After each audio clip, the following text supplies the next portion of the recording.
Welcome to the Trump Breaking News Network, your daily source for up-to-the-minute Trump news. Join us today and every day. Here's today's news. This is TBNN. Will President Trump be impeached? How the elite is funding the anti-Trump movement. By Callie Brown May. Everyone in mainstream media seems to be pondering the same question: will President Donald Trump be impeached? For a man who was supposedly democratically elected as the 45th President of the United States, he seems to have developed quite a negative image and spurred public outrage across the country. Mainstream media has been doing nothing short of attacking his character and every move, though sometimes for good reason, yet they did not provide the same level of attention to Hillary Clinton and the endless crimes she committed. At the end of the day, Americans voluntarily chose Trump to be their president. So, in some way, Trump serves as a reflection of the public as a whole. With that being the case, why would the public turn on him, right after electing him? Perhaps it's less of the public's decision and more so the elites, as many members of the elite have been funding the anti-Trump movement. To me, the real question here is, has Trump done anything that actually merits impeachment, and which members of the elite are hoping this occurs? Impeachment. What does that actually mean? Impeachment refers to when a president is forced to involuntarily step down from their presidential position.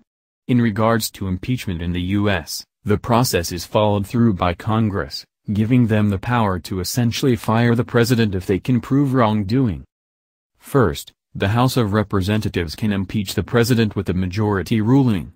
Once that happens, the process then moves to the Senate, in which a trial must be held with the Chief Justice of the Supreme Court presiding. Lastly, there must be a two-thirds vote from the Senate in favor of removing the president on any account. Then, the vice president assumes power as president. Let's keep in mind that this means Mike Pence would become president if Trump is impeached. Impeachment has only occurred a handful of times in the history of U.S. presidents, or almost happened. More recent examples would be when President Richard Nixon resigned from his position after it seemed as though he was about to be impeached in the 70s, and then when President Bill Clinton was almost impeached in 1998. Nixon was allegedly involved in cover-ups and, more notably, was complicit in the break-in at the Democratic National Committee offices in the Watergate Hotel. Clinton, on the other hand, committed perjury by lying under oath about an extramarital affair he had with another White House employee. It's interesting to note that Clinton's near impeachment arose largely because he lied under oath about an affair, instead of the other wrongdoings he committed.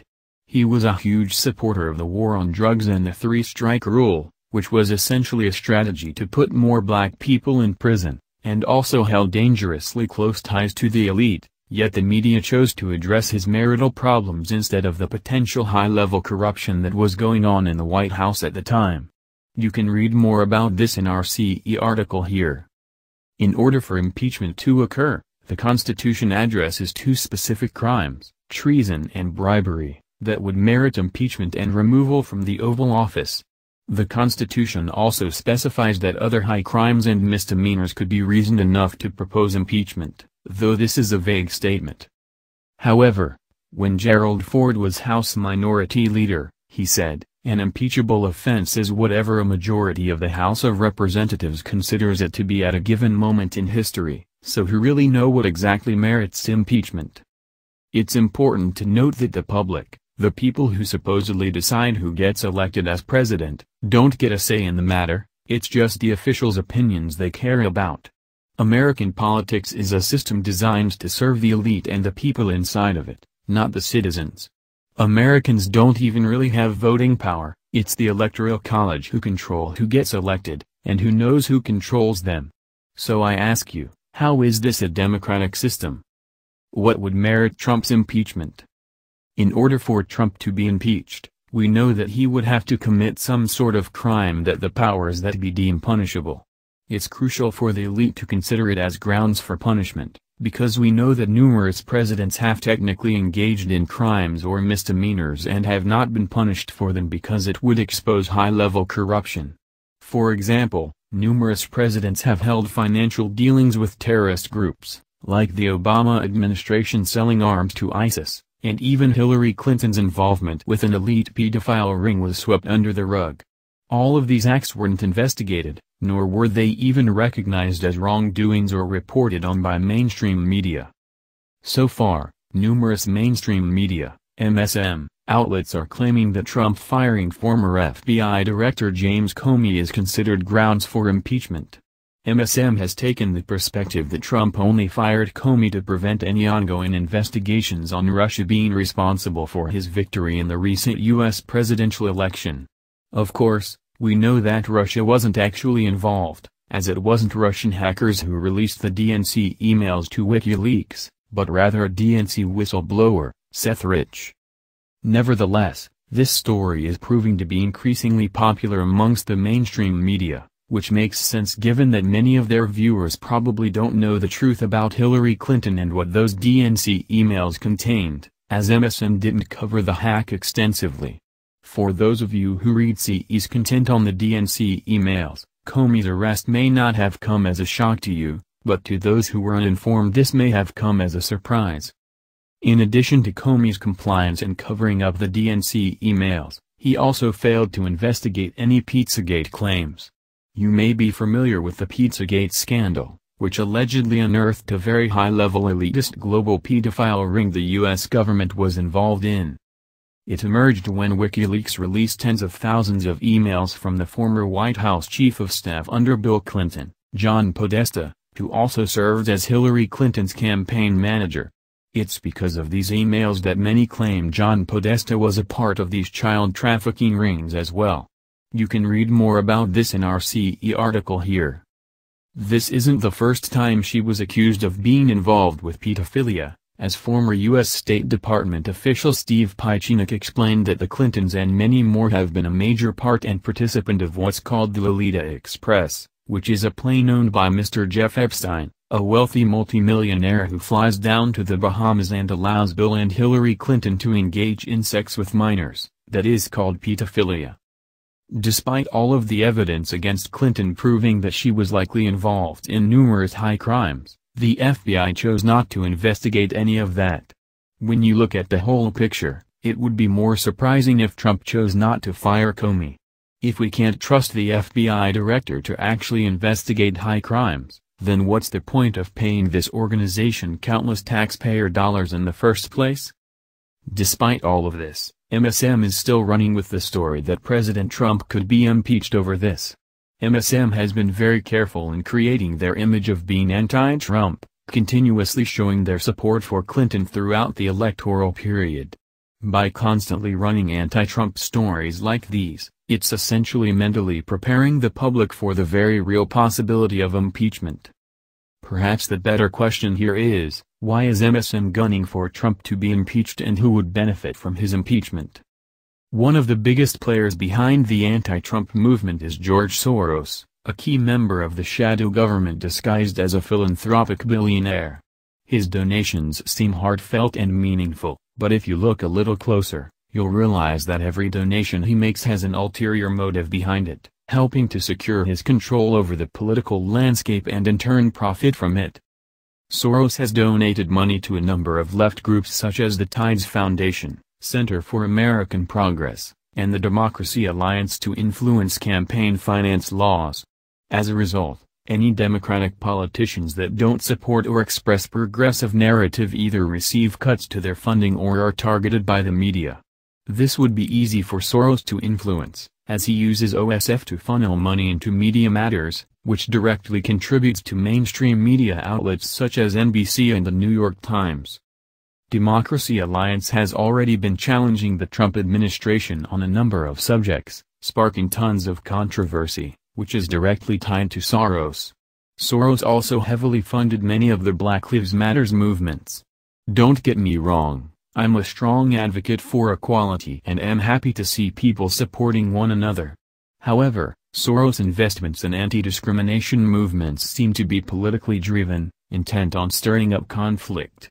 3 liberal donor networks and foundations with ties to billionaire George Soros have also joined forces to create a new fund to fight President Donald Trump, the Emergent Fund. Plus, the Women's March, which was held around the same time as Trump's inauguration and was widely known as an anti-Trump march, was also largely funded by Soros. As it turns out, Soros, one of Clinton's greatest supporters and largest donors, has funded or holds close relationships with at least 56 of the march's partners, including key partners Planned Parenthood and the National Resource Defense Council, both of which are anti-Trump. Other women's march organizations Soros is tied to include MoveOn.org, which is pro-Clinton, the National Action Network, which has ties to the DNC, American Civil Liberties Union, Center for Constitutional Rights, Amnesty International, and Human Rights Watch. Prior to the march, at least 33% of the women of color who originally protested the Trump election in the streets worked at organizations funded by Soros. It is clear to me that some of these gender and racial-inspired protests are not really about achieving equal rights. There is a clear plan being played out here by the elite, which is to get us to fight with each other and misplace our frustrations. They are literally tricking people into thinking they're fighting for equality, when these are actually just movements created by the elite to distract us and create conflict. Hillary Clinton has also launched a political organization aimed at funding anti-Trump movements. Clinton is actually openly funding organizations that sway left in order to undermine her former opponent. This seems to be a trend amongst the elite, using left views to shield their corruption and increase the division between the left and right sides of politics, as if more progressive opinions will somehow right their wrongdoings. The left, which used to be defined by more progressive views and staunch equality, has slowly shifted toward imperialism and globalization. The left has slowly become more supportive of military force and soft power, allowing the big banks and the elite to gain more control over societies. They've convinced society that it's socially acceptable to literally fight for equality, increasing violence and separatism. This seems a little backwards. How could society be tricked into thinking that war and violence can be justified in the name of equality and anti-racism? Well, when you think about previous false flag terrorist attacks like 9/11 or even what's going on in Syria, it starts to make more sense. The U.S. launched missiles at Syria after an alleged chemical attack in an effort to stop violence, when in reality those missiles just resulted in more death and destruction. Final thoughts. To clarify, I'm not necessarily saying that Trump shouldn't be impeached eventually. However, keep in mind that if he is impeached, someone will replace him, which will continue to perpetuate this same system. America got the president it deserved, because when you act like slaves searching for a single leader to follow, you get a master like Trump in return. Democracy gives you the illusion of freedom and human rights, because only without an overarching, elite-serving government could you truly have these things. So, even if you believe that Trump should be impeached, that doesn't mean that the system will be fixed. As long as you continue to support the religion of government, this system will continually be perpetuated. That's the news. Join us here every day. Be sure to subscribe and click the bell. See you next time. This is TBNN.